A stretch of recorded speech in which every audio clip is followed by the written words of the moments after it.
สีสีเศรษฐีมังคะเลือดลามสิทธิเดชลือซาจังว่าย่อแยงคุณกะสู่ตนตามไตรัตนังไตแก่แอวสามประการก้มกราบเชิญคอยขาเข้าแค่ควันเนทนบัดนี้ข้าจักเชิญขวัญทานปวงเท้าเทวาพรหมโลกกับทั้งเทพแหลงลาหลายสันละซอยสู้ยาโคตรนักน้ำละในเขโคงสมุจัตุรุราชาเสียตนตามตองแม่นว่าขวัญของเจ้านี่เขินข้างไทยคุ้งเขินขาดก็ตามทอละเชิญไตเต่าละขวัญเข่าครอบคิงพ่อแม่เจ้านี่ตกแต่งผ้าขวัญนามีส่วนละมุนพอมีทางแพร่ขาวพร้อมสีแพร่แดงเดียรดาลสีมุยเข้มเขียวฟ้าหลากเหลืองสีขาวพร้อมสีเทาเทียมอ่อนมีหอดเทพทนไทยละมาให้เจ้านุ่งทรงมีทั้งผ้าหวานพร้อมผ้าขาวคนขี่ควายลูกคำพ่อแม่เจ้าเพิ่นได้ต้มไข่ไว้ละประสงค์สอนละสูตรขวานว่าเสียนเทียมพระบอนบ่วอนแวนวิเศษนันติเลกันเตโชชัยตัวภาวังชัยมังคลาสวัสดีจงมีแก่เจ้าพามนะปวดตาลาและกุมารเนียงสุขสบายบังลำเลื่อนข้าแก้วเกืองกลางห่วงทั้งริพ้นและภัยน้อยอายุค่อยจากชีวังขอให้มีอายุยืนยาวบ่น้อยขอให้ได้ฮอดน้อย90 ขวบเน่าหน้าละขอให้พระแกนไทยตัดส่องสอรยานลงมาโจมนะผ้าขวัญลูกเจ้าให้ใหญ่กว้างลงมาโจมผ้าขวัญหลานเจ้าใหญ่สูงนี่ว่าเสียมือนี่แม่นมือมาละมันก็ให้อายุมา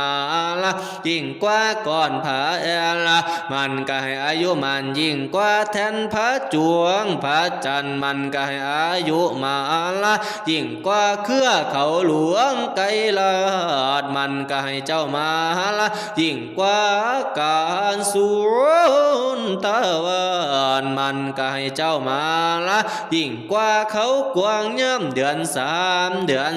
4มันก็ให้เจ้ามาละยิ่งกว่าเสาเกียลูกสาวพญาภุมพญาแทนฝากฟ้าอันนี้พอแต่สู้ขันแล้วสิเสื่อนขวัญซ้ำสากอนเสื่อนขวัญเจ้าขันมาเข้าสู่คิงเราว่ามาเยอะละควานหู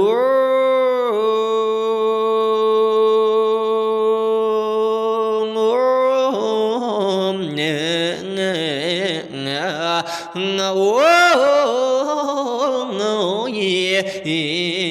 ว ว่ามาเยอะขวัญเอ๋ยขวัญเจ้าหลวงไปเล่นนาที่ท้องเมืองนาคนางสนุมนุ่มน้อยสมซ่อนในตาวมา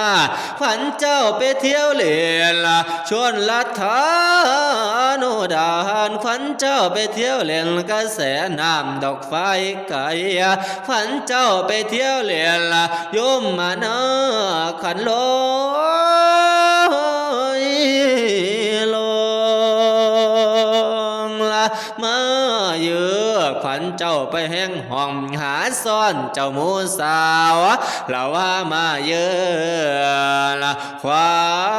ญละ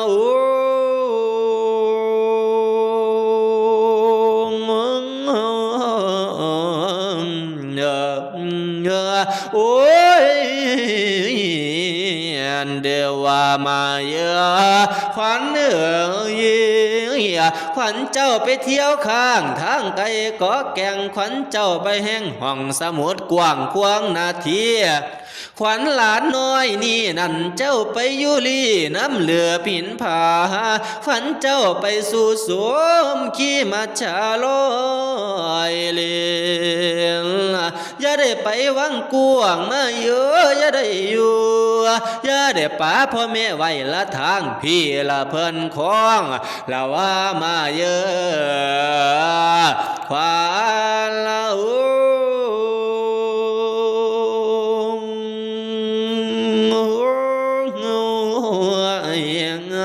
โอ้ยเดี๋ยวว่ามาเยอะขวัญเอ๋ยขวัญเจ้ามาฮอดแล้วให้เจ้ามากินข้าวละผ้าค่ำเขียวดอกอ่อนมาเยอะมากินปลาปิ้นปิ้งปลาสงจำดอกเจ้าบองมาฮอดห่วยให้เจ้ากายขวมาฮอดเนยเจ้ากายขวขวมนะความบ่ดีบ่งามเจ้าจะได้พร้อมพำนะสุขสำราญเถิดเจ้าขวัญเจ้าแม่นดวนมาละแม่นดวนมาโง่กุกกุ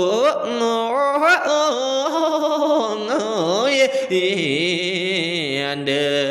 มชัยตุภวังชัยมังคระชัยมหามงคลจัตตารโอธรรมาวัฏันเตีย